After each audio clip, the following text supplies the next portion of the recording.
2019 Honda Accord, rear brake pads and rotors. First you want to do is jack it up and support it properly and remove the rear tires.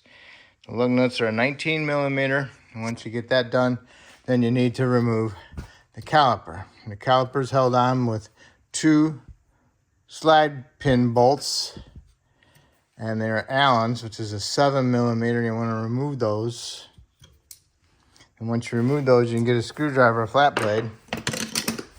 And you have to take off this spring. And you ran a spring. What you want to do is get underneath it, right about here.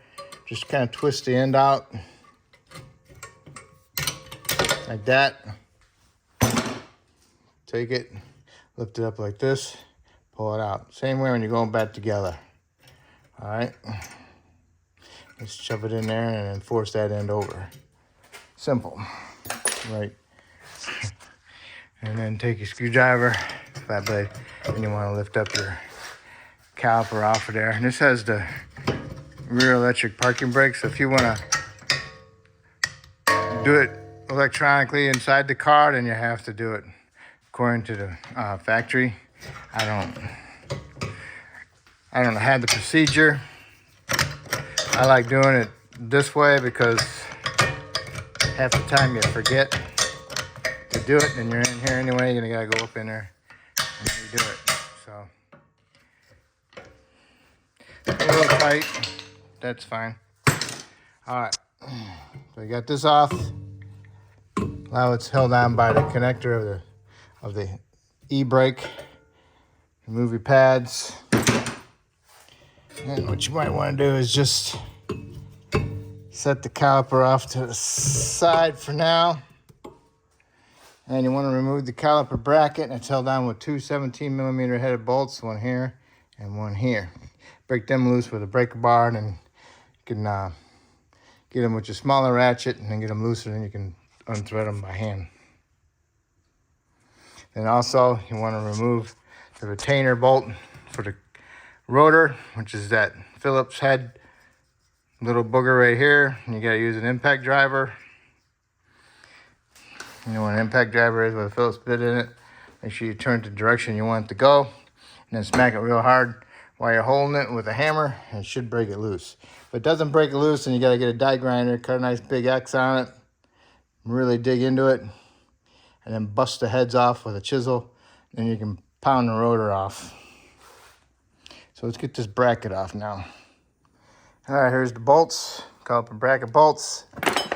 Here's your caliper bracket. So you need to clean that up where the pads sit.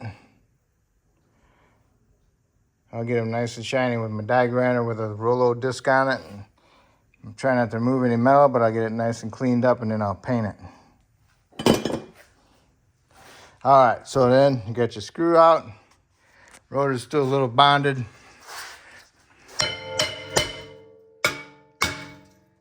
Break it loose, get your rotor off.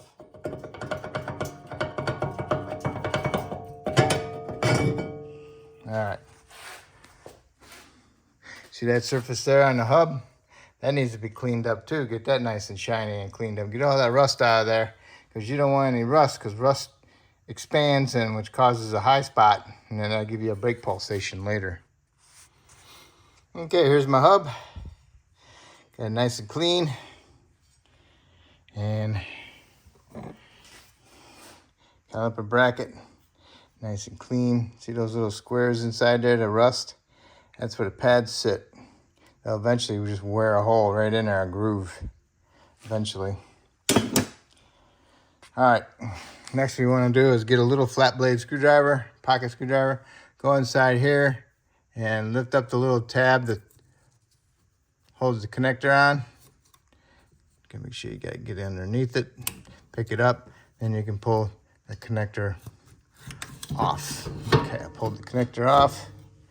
And now, inside the connector of this, or the caliper, there's 2 terminals in there.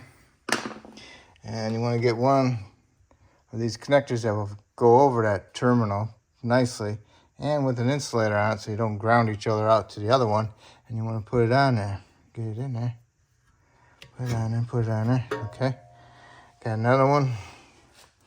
And then I'm going to put it in there. Alrighty.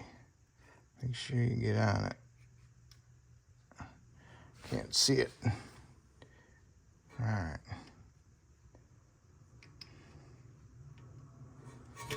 So much for that. Okay, I got my terminals in there with little jumper wires on them. Got a little battery with the jumper wire, one going to one, and then positive, negative. I don't know which one's positive, negative, but I'm going to touch it. When I touch it, I'm going to put my hand on the piston with the other hand, and the piston, if you feel the piston coming out, then you know you're going the wrong way, so you got a reverse polarity, okay? Put my black on there, I'm going to use my red up here, okay? So you'll hear the noise when you touch it. You hear it? All right, so I'm going to do that with my other hand on it. I have to put the phone down.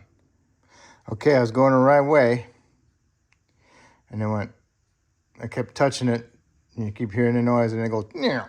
That means it bottomed out, and it turns the piston. So now all I gotta do is give myself some big channel locks. Just get on there and push it in. Okay, and that's that. Like I said, if it's coming out, you gotta reverse your jumper wires. Okay, reverse polarity. All right, so that was pretty easy.